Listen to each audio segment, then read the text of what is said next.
بسم اللہ الرحمن الرحیم۔ ابو ہریرہ رضی اللہ تعالیٰ عنہ بیان کرتے ہیں، لوگوں نے پوچھا، یا رسول اللہ صلی اللہ علیہ وآلہ وسلم، کیا ہم قیامت کے دن اپنے رب کو دیکھیں گے؟ حضرت صلی اللہ علیہ وآلہ وسلم نے پوچھا، کیا 14ویں رات کا چاند دیکھنے میں کوئی دشواری ہوتی ہے؟ لوگوں نے عرض کیا، نہیں یا رسول اللہ۔ پھر آپ نے پوچھا، جب بادل نہ ہو تو تمہیں سورج کو دیکھنے میں کوئی دشواری ہوتی ہے؟ لوگوں نے کہا، نہیں یا رسول اللہ صلی اللہ علیہ وآلہ وسلم۔ حضرت صلی اللہ علیہ وآلہ وسلم نے فرمایا کہ پھر تم اسی طرح اللہ تعالیٰ کو دیکھو گے۔ قیامت کے دن اللہ تعالیٰ لوگوں کو جمع کرے گا اور فرمائے گا کہ تم میں سے جو کوئی جس چیز کی پوجا پاٹ کیا کرتا تھا وہ اس کے پیچھے لگ جائے۔ چنانچہ وہ سورج کی جو پوجا کرتے تھے وہ سورج کے پیچھے ہو جائے گا، اور جو چاند کی پوجا کرتا تھا وہ چاند کے پیچھے ہو جائے گا، اور جو بتوں کی پوجا کرتا تھا وہ بتوں کے پیچھے لگ جائے گا۔ اسی طرح قبروں، تازیوں کے پجاری قبروں اور تازیوں کے پیچھے لگ جائیں گے۔ پھر یہ امت باقی رہ جائے گی، اس میں بڑے درجے کے شفاعت کرنے والے بھی ہوں گے یا منافق بھی ہوں گے۔ ابراہیم کو ان لفظوں میں شک تھا۔ اللہ ان کے پاس آئے گا اور فرمائے گا کہ میں تمہارا رب ہوں۔ وہ جواب دیں گے کہ ہم یہی رہیں گے یہاں تک کہ ہمارا رب آ جائے۔ جب ہمارا رب آ جائے گا تو ہم اسے پہچان لیں گے۔ چنانچہ اللہ تعالیٰ ان کے پاس اس صورت میں آئے گا جسے وہ پہچانتے ہوں گے اور فرمائے گا کہ میں تمہارا رب ہوں۔ وہ اقرار کریں گے کہ تو ہمارا رب ہے۔ چنانچہ وہ اس کے پیچھے ہو جائیں گے اور دوزخ کی پیٹھ پر پل صراط نصب کر دیا جائے گا، اور میں اور میری امت سب سے پہلے اس کو پار کرنے والے ہوں گے، اور اس دن صرف انبیاء بات کر سکیں گے، اور انبیاء کی زبان پر یہ ہوگا، اے اللہ مجھ کو محفوظ رکھ، مجھ کو محفوظ رکھ۔ اور دوزخ میں درخت سادان کے کانٹوں کی طرح آنکڑے ہوں گے۔ کیا تم نے سادان دیکھا ہے؟ لوگوں نے جواب دیا کہ ہاں یا رسول اللہ صلی اللہ علیہ وآلہ وسلم۔ حضرت صلی اللہ علیہ وآلہ وسلم نے فرمایا کہ وہ سادان کے کانٹوں کی ہی طرح ہوں گے، البتہ وہ اتنے بڑے ہوں گے کہ ان کا طول عرض اللہ پاک کے سوا اور کسی کو معلوم نہیں ہوگا۔ وہ لوگوں کو ان کے اعمال کے بدلے میں اچک لیں گے، تو ان میں سے کچھ وہ ہوں گے جو تباہ ہونے والے ہوں گے اور اپنے عمل بد کی وجہ سے وہ دوزخ میں گر جائیں گے، یا اپنے عمل کے ساتھ بندھے ہوئے ہوں گے، اور ان میں سے بعض ٹکڑے کر دیے جائیں گے یا بدلا دیے جائیں گے، یا اسی جیسے الفاظ بیان کیے۔ پھر اللہ تعالیٰ تجلی فرمائے گا، اور جب بندوں کے درمیان فیصلہ کر کے فارغ ہوگا اور دوزخیوں میں سے جسے اپنی رحمت سے باہر نکالنا چاہے گا تو فرشتوں کو حکم دے گا کہ جو اللہ کے ساتھ کسی کو شریک نہیں ٹھہراتے تھے انہیں دوزخ سے باہر نکال لیں۔ یہ وہ لوگ ہوں گے جن پر اللہ تعالیٰ رحم کرنا چاہے گا، ان میں سے جنہوں نے کلمہ لا الہ الا اللہ کا اقرار کیا تھا۔ چنانچہ فرشتے انہیں سجدوں کے نشان سے دوزخ میں پہچانیں گے۔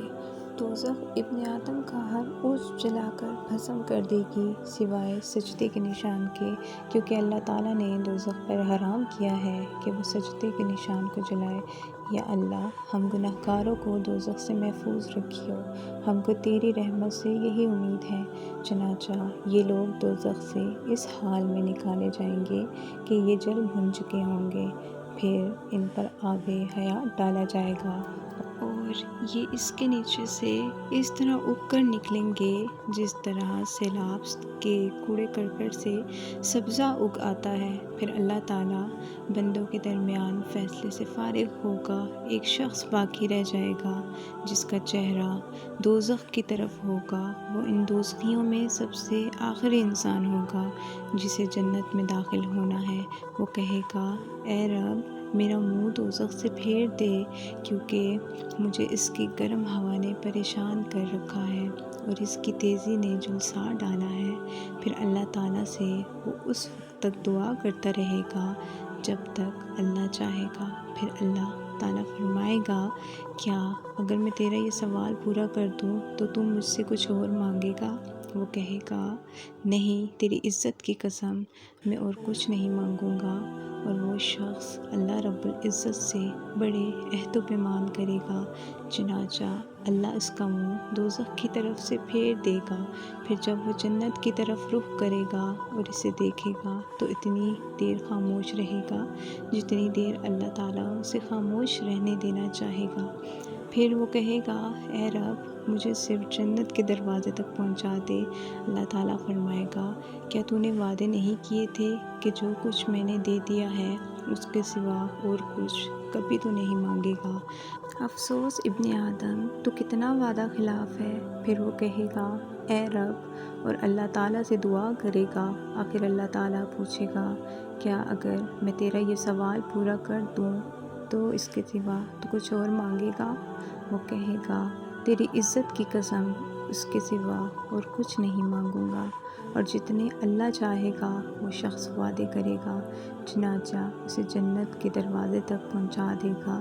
پھر جب وہ جنت کے دروازے پر کھڑا ہو جائے گا تو اسے جنت سامنے نظر آئے گی اور دیکھے گا کہ اس کے اندر کس قدر خیریت اور مسرت ہے۔ اس کے بعد اللہ تعالیٰ جتنی دیر چاہے گا وہ شخص خاموش رہے گا، پھر کہے گا اے رب مجھے جنت میں پہنچا دے۔ اللہ تعالیٰ اس پر کہے گا کیا تو نے وعدہ نہیں کیا تھا کہ جو کچھ میں نے تجھے دے دیا ہے اس کے سوا تو اور کچھ بھی نہیں مانگے گا؟ اللہ تعالیٰ فرمائے گا افسوس ابن آدم تو کتنا وعدہ خلاف ہے۔ وہ کہے گا اے رب مجھے اپنی مخلوق میں سب سے بڑھ کر بدبخت نہ بنا، چنانچہ وہ مسلسل دعا کرتا رہے گا یہاں تک کہ اللہ تعالیٰ اس کی دعا پر ہنس دے گا۔ جب ہنس دے گا تو اس کے متعلق کہے گا کہ اسے جنت میں داخل کر دو۔ جنت میں اسے داخل کر دے گا تو اس سے فرمائے گا کہ اپنی آرزوئیں بیان کر۔ وہ اپنی تمام آرزوئیں بیان کر دے گا یہاں تک کہ اللہ تعالیٰ اس سے یاد دلائے گا اور کہے گا کہ فلاں چیز، یہاں تک کہ اس کی آرزوئیں ختم ہو جائیں گی تو اللہ تعالیٰ فرمائے گا کہ یہ آرزوئیں اور انہی جیسی تمہیں ملیں گی۔